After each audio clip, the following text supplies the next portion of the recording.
В предыдущих выпусках программы «Независимость» мы говорили о различных проблемах, связанных с наркоманией. Вот какой вывод напрашивается: решать проблему нужно в 3 направлениях: лечение, борьба и профилактика.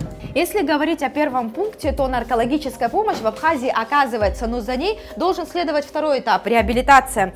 В сегодняшнем выпуске мы поговорим о конкретных предложениях, связанных со строительством реабилитационного центра в Абхазии.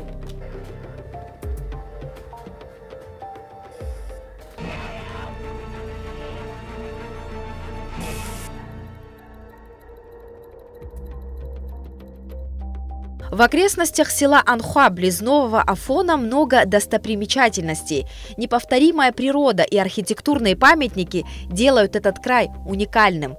В скором времени в этих местах может появиться реабилитационный центр для местных наркозависимых. Идея принадлежит отцу Дорофею Дбар. Для этого уже выбрано место скит святого Иоанна Крестителя. Туда мы и направляемся со съемочной группой.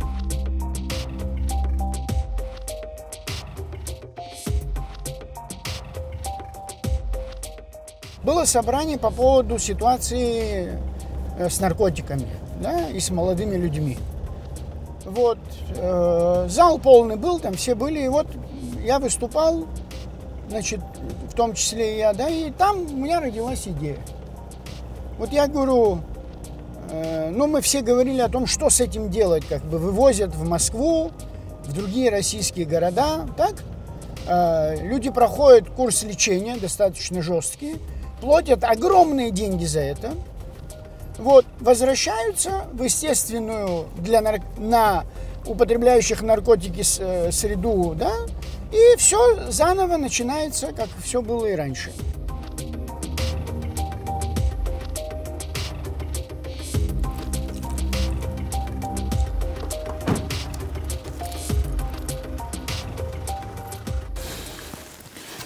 Вот мы добрались наконец до этого места, дорога нелегкая. Ну что делать, да. Вот, собственно говоря, заезд сюда, да, и вот здание самого скита, как вы отметили, очень большое. То есть, да, я ожидала поменьше что-то увидеть. 35-40 минут от Нового Афона, и вот перед глазами старинное двухэтажное здание Т-образной формы.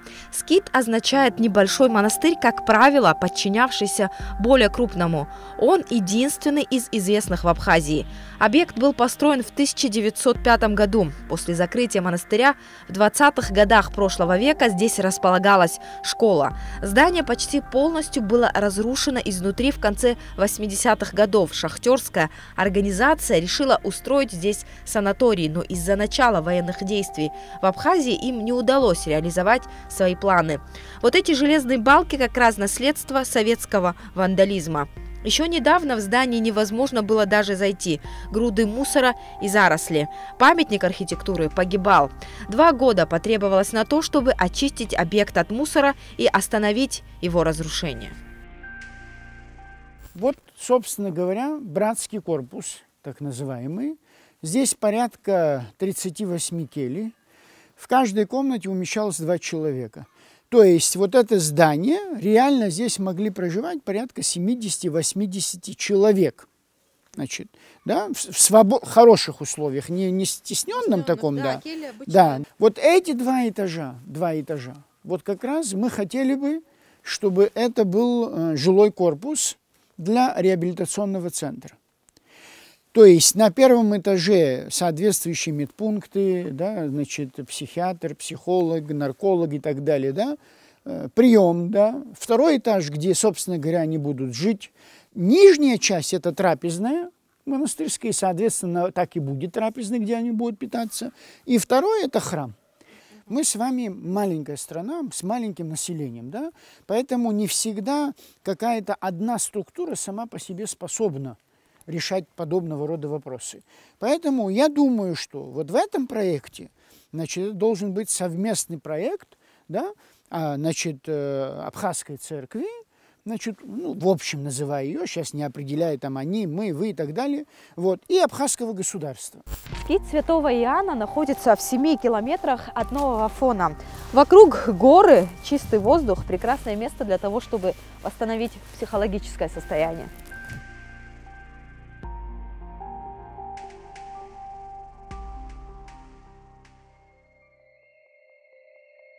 Мы решили позвонить в несколько наиболее популярных светских реабилитационных центров в России и узнать, какие вообще гарантии дают в этих учреждениях. Ведь десятки наших граждан уже успели съездить туда и отдать за лечение немалые деньги. Алло, здравствуйте. Это Москва?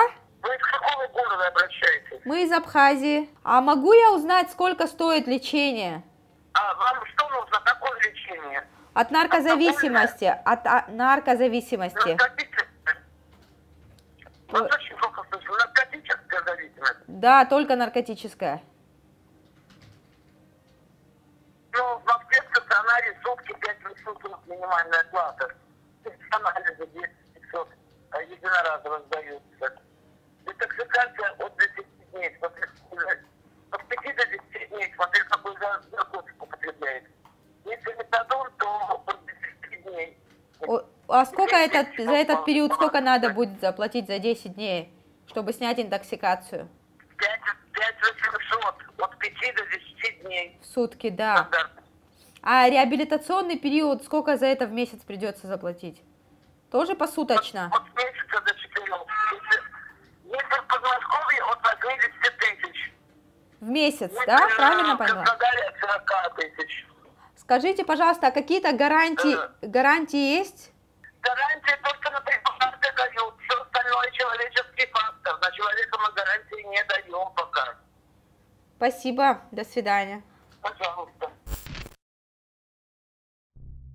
В России около 200 реабилитационных центров разного типа. И ни в одном из них не дают гарантии на 100% выздоровление. Можно посчитать, в какую сумму обойдется лечение в разрекламированных клиниках. На начальном этапе около 10 дней необходимо пролежать в стационаре и очистить кровь от токсинов. Это стоит примерно 5000 рублей в сутки, получаем сумму, равную 50 тысячам рублей. Далее реабилитационный период, он обойдется в среднем в 60 тысяч рублей в месяц. Этот этап длится как минимум полгода, поэтому 60 умножаем на 6 и получаем сумму, равную 360 тысячам. А общая сумма расходов, не считая транспортных и других затрат, составит в итоге 410 тысяч рублей.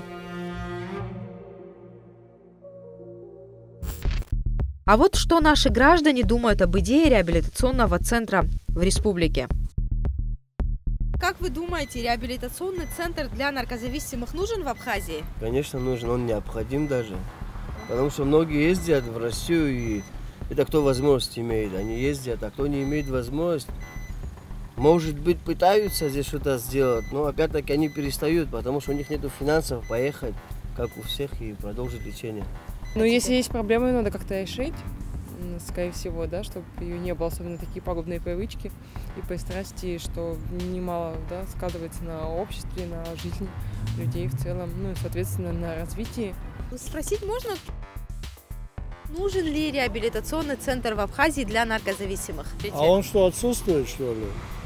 Нет, конечно, нужен обязательно. Трудотерапия в первую очередь должна быть. Реабилитация, чтобы люди не только лечились там, дозы им давали и уменьшали с каждым днем, и чтобы терапия тоже была. Здравствуйте.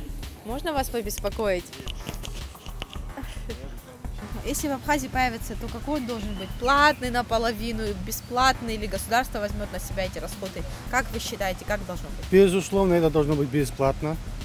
Закрытое учреждение. Вне досягаемости, как я сказал, чтобы человек не мог там скоро там спокойно подойти и там со своим родственником, близким поговорить. Реабилитационный центр для наркозависимых в Абхазии нужен? Многие хотят бросить, не могут. Только центр должен быть, я думаю. Платный, бесплатный должен быть? По-моему, это государство должно обеспечивать. Если в Абхазии будет, это же хорошо. Зачем куда-то отправлять, если в Абхазии будет... Наши здесь будут лечиться, и все.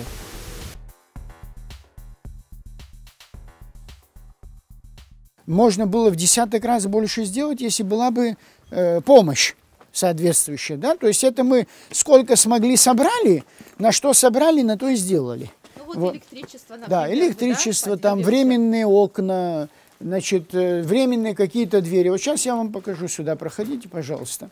Здесь вот это очень важно, что все эти помещения сообщающиеся, да, и они представляют один корпус. Красота его и практичность для того вопроса, который мы с вами обсуждаем, заключается именно в том, что он единый цельный корпус, в котором нужно только соответствующие условия. Все.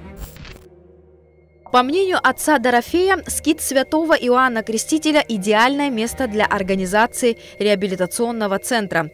Территория предполагала не только наличие жилых помещений, сарая, скотного двора, но и сельскохозяйственных угодий и пасеки. Готовая инфраструктура, достаточная удаленность объекта от города, условия для трудотерапии и возможности в последующем сделать объект самообеспечивающимся – главные аргументы «за». Чтобы он сам себя содержал, он должен производить сельскохозяйственную продукцию здесь, да, и реализовывать все это и так далее. Это все не проблема на самом деле, да, при посещаемости туристов и так далее. Но для этого нужны руки. То есть от того, что там 2 человека, да, будут 3 помидора сажать, ничего не получится. Вот. И поэтому я думаю, что вполне реально число, да, до 50 человек, да, это вполне реально. В настоящее время архитекторы трудятся над планом реставрации, ведь памятник представляет ценность еще и как объект культурного наследия. После расчистки уже легко представить, как будет выглядеть новое здание. Белый известняк, которым выложены и внешние, и внутренние стены, будет сохранен. Обмерочные чертежи этого объекта готов. Он делался архитектором Бесланом Богателя. Значит, он выложен на нашем сайте. Теперь на основе этих обмерочных чертежей мы делаем проект реставрации.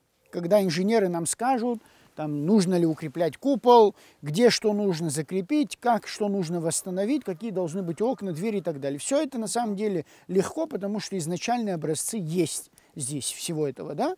Дальше. Вот уже ремонтно-строительные или восстановительные работы, они более сложные.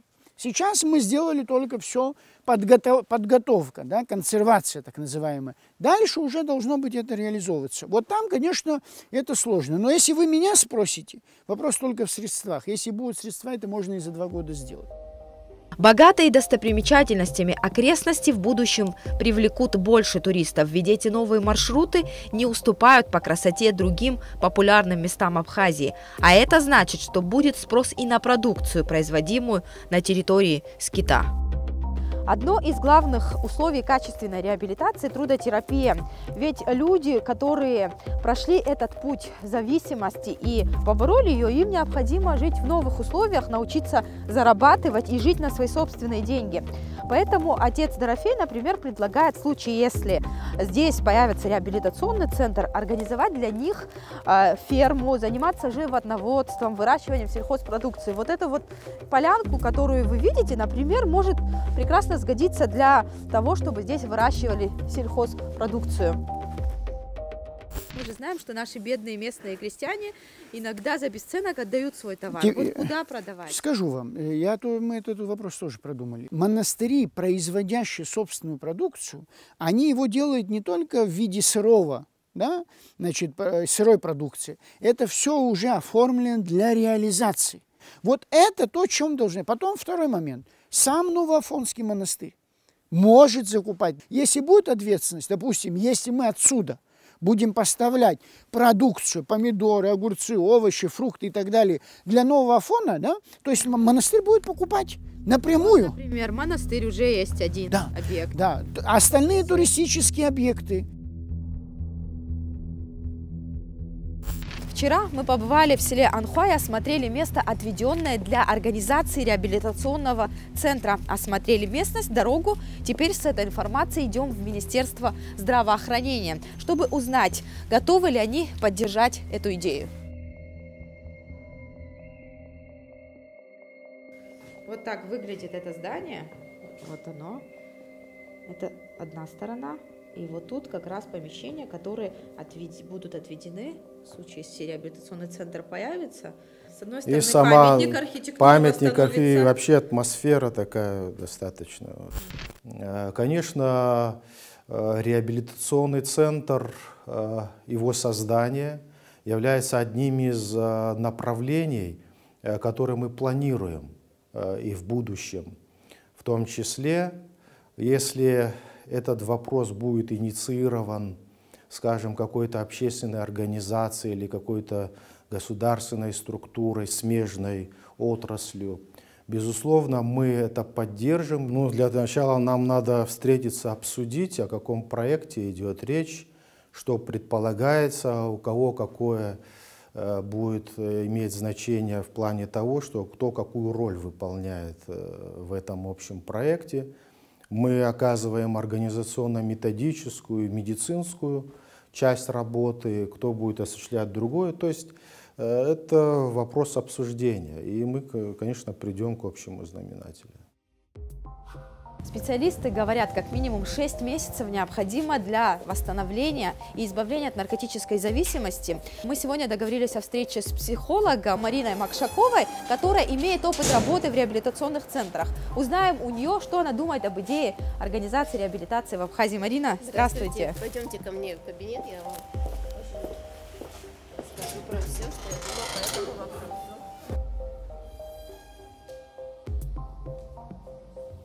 Я считаю, что это очень важный шаг. И Абхазия по своему, то есть по численности наркозависимых, это уже давно проблема на самом деле стоит. И я считаю, что всячески нужно поддерживать. Как вы считаете, каким должен быть реабилитационный центр в Абхазии для местных наркозависимых? Конечно, здесь важную роль играет удаленность этого центра от инфраструктуры, то есть была сложность бы человека уйти из центра. Надо человеку заново как научиться менять модель поведения. Это как заново переродиться, это как заново научиться ходить. Трудотерапия – это хорошо. Психологи – главные помощники в вопросах реабилитации, несмотря на дефицит квалифицированных кадров в области наркологии и психотерапии. В Абхазии все же есть специалисты, и они готовы оказать помощь в организации реабилитационного центра. Марина с помощью схем доступно объясняет, что происходит с человеком зависимым и как постепенно меняется сознание в процессе реабилитации. Доступность такой услуги в Абхазии, как реабилитация, позволит улучшить ситуацию в сфере наркомании, считает она. Каждый человек, практически можно сказать, с рождения имеет определенный уровень в организме гормонов радости. Человек, который употребляет какие-то вещества, скажем так, наркотики, алкоголь, неважно, вещества, меняющие сознание, этих веществ, значит, у него урабатывается гораздо меньше из-за этой разницы. Присутствует такой феномен, который называется тяга. Через несколько месяцев, если человек, допустим, для себя принял решение, он не будет употреблять, уровень эндорфинов начинает расти. И биохимия, процессы начинают восстанавливаться. И изначально, если у человека возникают такие серьезные качели, да, почему, собственно говоря, он не умеет справляться ни с гневом, ни с положительными эмоциями, очень раздражен, то где-то через некоторое время, где-то, скажем, полгода, к 9 месяцев, вот эти качели, они уменьшаются. Но тяга, она совсем полностью не исчезает. Но за счет того, что качели, они уменьшаются, человек может как-то уже с ней справляться сам. И к году, к 2 процентное соотношение вот такое. И где-то к 2 годам трезвости биохимия более-менее устаканивается, и человек становится как нормальный. Но все же остается главный вопрос – финансовый. Кто возьмет на себя расходы на восстановление и оснащение объекта? Отец Дорофей рассчитывает привлечь различные источники, но лечение будет платным. При этом для социально незащищенных будут существенные льготы. Психология наших людей. А она какая? Вот я буду 10 лет пахать, извините за это выражение, сделаю реабилитационный центр. Вот большинство этих людей никто не придет, не поможет, но первыми богатые люди приведут своих детей туда. Мой принцип совершенно однозначный. Да? Хочешь жить роскошной жизнью, плати за роскошь. Любое богатство любого человека, да, она зарабатывается на этой земле, которая принадлежит тому народу, да, и на том, что ты, будучи чиновником, или имея связи, в отличие от большинства простых людей, которые этого не имели, сделал свое богатство. И почему я должен тебя сравнивать со всеми остальными? А с другой стороны, если они там будут трудиться, какие-то деньги теперь зарабатывать, смотрите, да. оплачивать свое лечение, вот эта возможность не интереснее? Да, теперь смотрите. Эти люди, безусловно, будут трудиться, работать, но это все требует создания. Да? Нужны трактора, нужна техника, нужны теплицы, нужны условия, нужны машины. Вы что, думаете, что вот это государство или Новоафонский монастырь имеет средства сегодня это сделать? И изначально надо делать так, чтобы создавать резервный капитал для существования этого реабилитационного центра. Завтра вам приведут ребенка, у которого на самом деле нету ни копейки. И этот ребенок из простой крестьянской семьи, который пошел учиться в Сухум и попал, значит, в соответствующий круг и стал употреблять наркотики. Но нет у этого человека деньги. И что мы должны сказать? Ищи где хочешь. Невозможно богатому человеку своего ребенка оградить на улице от наркоманов, если только он будет заниматься им. Поэтому прежде чем строить забор и дом, подумай и о сообществе, которое находится на улице. Это называется социум. За 2 года отцом Дорофеем собран теоретический материал об этом памятнике архитектуры. История, описание и иллюстрации стали основой научного труда. Архитекторы подготовят проект реставрации на основе этого исследования. Тогда же станет известно, сколько денег потребуется на ремонтно-строительные работы. Официальная презентация проекта восстановления скита святого Иоанна Крестителя пройдет в Сухуми летом этого года.